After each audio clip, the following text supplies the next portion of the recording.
Hello, and welcome to the Season 3 finale of The Post TV. My name's Cole Patterson, and I'm a senior studying journalism. And I'm Chase Borland, a freshman also studying journalism. Ohio University just recently broke ground on a new 591-bed residence hall structure. The new residence hall is a part of Phase 2 of the university's housing master plan and will be built on South Green directly behind McKinnon, Brown, and Pickering halls. The project is expected to cost around $110.5 million, with funds from the Housing Department reserves and external financing. The new residence hall is set to open in 2026. A new hotel, shops, and restaurants are coming to Athens right across from Alumni Gateway. On the corner of South Court and West Union sits the empty Lostro building since 2019. The building was bought out in October 2023 for the purpose of becoming a new hotel and shops. The boutique-style hotel will offer 22 extended-stay rooms on the top 2 floors of the 4-floor building. The ground floor of the building will feature 2 casual-style restaurants, including Raising Cane's and a retail store. The project itself will be able to create approximately 75 jobs on-site and 67 during construction. You can check out more about the Lostro project at our website at thepostathens.com. Personally, I'm so sorry that you can't enjoy Cane's because that is what I've missed most since coming to college. During my time here at OU, that was definitely the thing I missed the most, so I envy you for getting to experience that at Ohio University. Well, construction on West Union Street has caused traffic to be limited to eastbound only from the intersection of State Route 56 and 682 to the Ohio Health O'Bleness Hospital entrance. Our multimedia reporters talked with business owners this week to see how the traffic change has been affecting them. Starting this past summer, the city of Athens collaborated with the Ohio Department of Transportation for a road improvement and widening project. This project, which cost $7.5 million, has forced the closure of the westbound lane of West Union Street from Schaefer Street to Ohio 682. Lately, the big challenge has been I'm just giving out hours. It's really hard for me to hire somebody in and say, well, we're going to be busy here in 2 months and I'll really need you, but I can't give any hours until then. Yeah. So it's really hard to do those things. So, there's going to come a point where they're we're going to be done in 5 days, and I'm going to have 5 days to hire 30 or 40 people and train them and expect that they have, appropriate training and things like that. The detour adds almost 3 extra miles to any route coming from the east side of the city. Well, it's probably about double the gas every time I go home, because I used to just go down that road, now I'm going all the way around. My personal commute would be, if I'm just coming to work and then going home, I would say it's about an additional 15 to 20 minutes a day. Business owners on the torn-up stretch of road have taken significant hits in their business figures due to the subsequent detour. At Larry's Doghouse, business is slow. We roughly used to get 600 to 900 orders a day, and now we probably barely hit 600 a day. Sometimes we get over it, sometimes we barely hit 300, 400 orders. We've been growing steadily too since COVID. A good average for me to put up in growth, if I compare this week to last week in sales, used to be typical to see 10 to 15% in growth. It's that's a pretty just steady average. We're putting up 25 to 35% decreases in comparison to last year.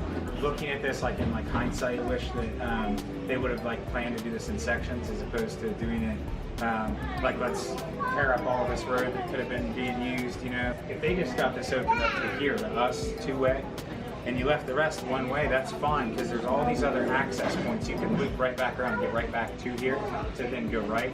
I would say the difference would be with here in Stimson is that they have all of these side access streets that people could have used to kind of pop back over and jump this way or that way and get around. You don't have that here on West Union. For The Post, I'm Dan Gray. Well, Chase, earlier this week I was joined by a few other posties for a lunch at Larry's Doghouse. Have you ever been to Larry's? I personally haven't. It's a little too far for me, and I don't have a car, so maybe next year. Well, at least you can avoid the traffic, but if you can, definitely support the businesses down on West Union. ACRN put on their annual Lobster Fest at the Union. Reporter Abby Hiday took on the event. Here she is with more.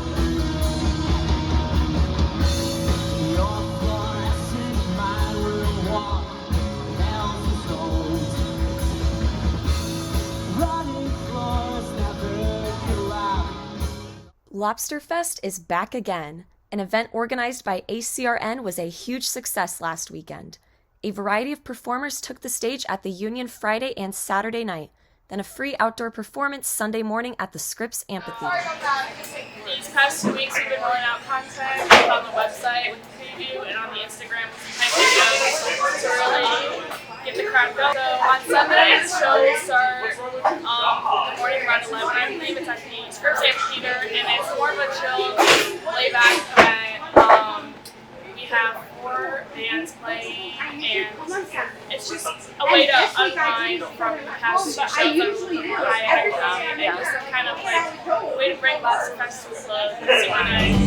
It's gonna find out what I searched and see the comments of the channel. Satisfied to me. So I booked most of the bands playing today, and I organized the space here today, so all the decorations so my vision to be a favorite part of Lobster Fest. It's really just like bringing great music to our wonderful community. I think from our local smart and writers, like this is a great festival full of like amazing music. So I would say like we mostly hit like the indie rock and pop genre. It's kind of classic for like an all-campus radio station. So we try to be a little diverse sometimes. Returning fans and new fans of Lobsterfest came to listen to some of their favorite artists and find new bands. Each night was packed with excitement, and they ended their celebrations with a more relaxed venue.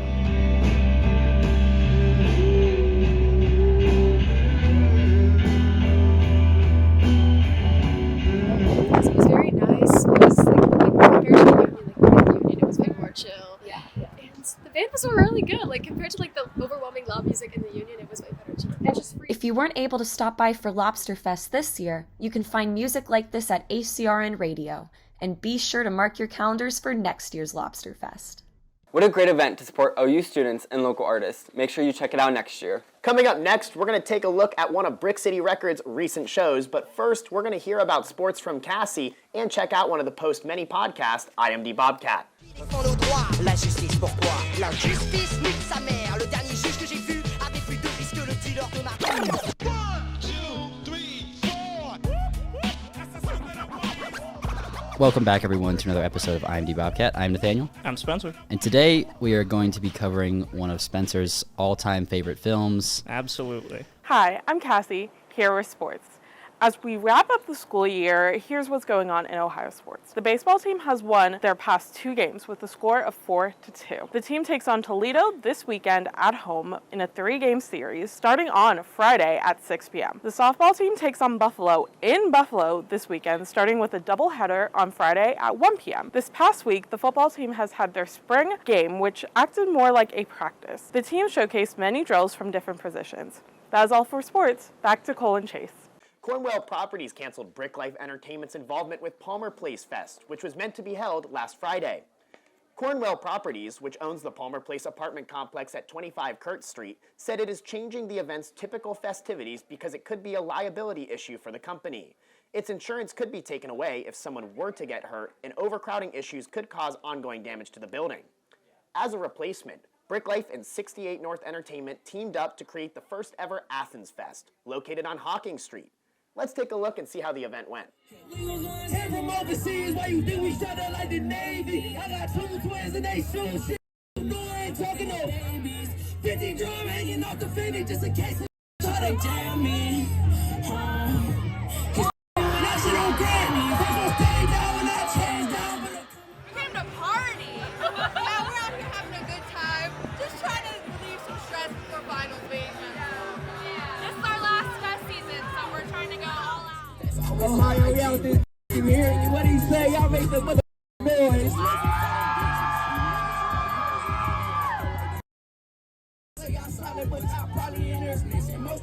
Dance around me, throwing seeds like they tripping, but they do it for the twins.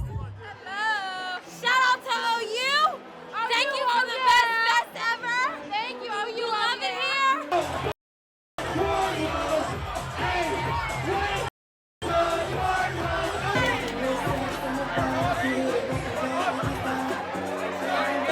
If I'm being honest, guys racing on the street last night? Seriously? Hey, he was one of them. Today I plan to get like white girl drugs. I plan to get fluid. Making one shot for tomorrow, jealous shot for tomorrow. That shit don't grab me. If I stay down when I change down, but I come around and I change. I'm like, cause I'm changed now. My boy. But today we were just here at this party and we've just been here watching YSN and YBN. It was so fun. It was so fun. Up the chopper, let it blow. Watch these space out there. Brick City Records, the student-run record label here on campus, hosted their last showcase last week to feature their artists, The House Guest, Topped Off, Young King Noah, and Huey Slims. Here's how it went. Brick City Records is a student-run record label here at Ohio University that strives to give students real-world experience in the music and recording industry. They provide recording, promotion, publicity, and even concerts. The annual Brick City Records Showcase was held this past weekend at the Union. This is an opportunity for all four of their artists, Topped Off, Huey Slims, The House Guest, and Young King Noah, to showcase all of their hard work from this year. President of Brick City, Faith Kaplinger, explains that her role is no easy feat, as she has to build connections with local venues, making sure that all of their artists have opportunities to gain live exposure, such as this one. This role has given me an awesome opportunity to understand the music industry on a hands-on level and work with some really awesome local artists that are all students of OU too. And so to encourage and get to work alongside other students and make something real happen is super inspiring. This showcase is planned months in advance, so their artists can have all of their projects fully completed and ready to be promoted. I think, continuing to get artists live performance opportunities throughout the year helps with their stage presence and how well they perform and engage with their audience. And a lot of our artists have a connection with the community already here, and so that's wonderful to get ready for the showcase as well. One of Brick City's bands, The House Guest, came to be by meeting each other in class. They've turned into a successful band, and that is because of the opportunities that Brick City has given them. It's been a really great experience. We've always wanted to put music out, and having the opportunity to put music out has been great with some great producers. Joe Kraft, Henry Price, Hannah and Olivia, they've really helped us produce a sound that we're proud of. And they've also opened us up to different opportunities like playing at the Halloween show and playing tonight, which has been great. This show is also special for another reason tonight, as it was Topped Off's last show together after being a band for almost 3 years. I count myself as extremely lucky to have gotten to meet and play with these guys, Colin and Jake. I found Colin my freshman year, so this would have been 2019, and we had a band together called Cardboard Sailors at the time. He was the bassist, I was the drummer. Everybody else graduated, and it was just the two of us. So we found Jake and started playing together. Just that chemistry, I've never felt anything like that. It just, when we play together, we don't think, it just flows. Topped Off says they're very grateful to get to work with Brick City because of the wonderful opportunities that they would not have been able to put together themselves. Drummer Ethan Hamilton explains that he will miss getting to improv with the band and just having fun with their music because it's rare that a group finds that. It's kind of bittersweet, this being our last show. I'm very excited to kind of see what the future holds for each of us, but it'll be the end of an era for sure. To keep in touch with Brick City Records, you can follow them and all of their artists on socials, and stay tuned to hear who they're signing for next year.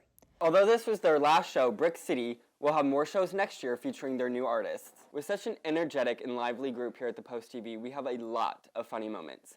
Here's a blooper reel of the funniest moments over the past semester. Welcome to the Post TV Season 3.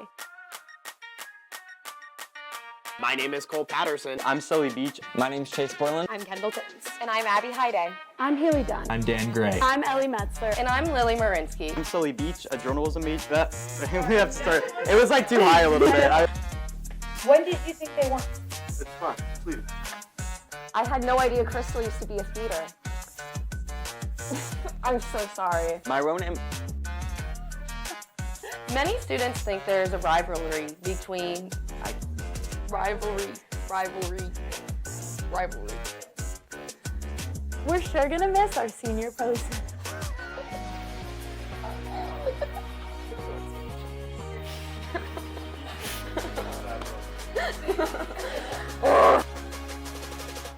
The Dobby Movie Podcast. I'm so sorry, guys. I don't know. I'm like genuinely losing it. Okay. From other posts? No. Damn it. Okay. Don't delete it. I think I could come pretty close to. I have never. It's the primary all right, can we restart that? Week 3. Bah! Gorgeous. I love hanging out in there. Wow. It's okay. We'll do it again. I had the right mindset though. What a great. Okay, all right. Well, Chase, I gotta say, Are we rolling? Bloopy! Thank you for tuning into the season finale of Post TV Season 3. Make sure you follow us on all of our socials. We're on Instagram, TikTok, X, formerly known as Twitter, and Facebook at The Post Athens and The Post Multimedia. It's been quite the journey this past few seasons here at the Post TV. From myself and the entire team here, we thank you so much for your support, and we look forward to everything that we're going to do in the future and everything that this amazing team will continue to do. I would also like to give a special thanks to our former director, Cole Patterson. We've really appreciated your time here, and we're solely going to miss you. Well, thank you, Chase, and none of this could be possible without the viewers that we have here, so thank you.